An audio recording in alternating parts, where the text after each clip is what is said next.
Pagbasa mula sa unang sulat ni Apostol San Pablo sa mga taga-Tesalonika. Mga kapatid, hindi na kailangang paalalahanan pa kayo tungkol sa pag-ibig na dapat iukol sa mga kapatid sa pananampalataya.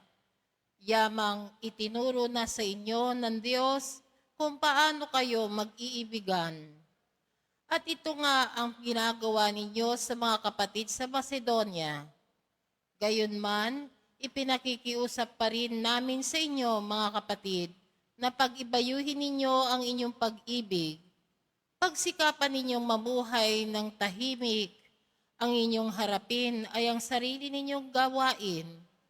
Mapagal kayo para sa inyong ikabubuhay, tulad ng sinabi namin sa inyo.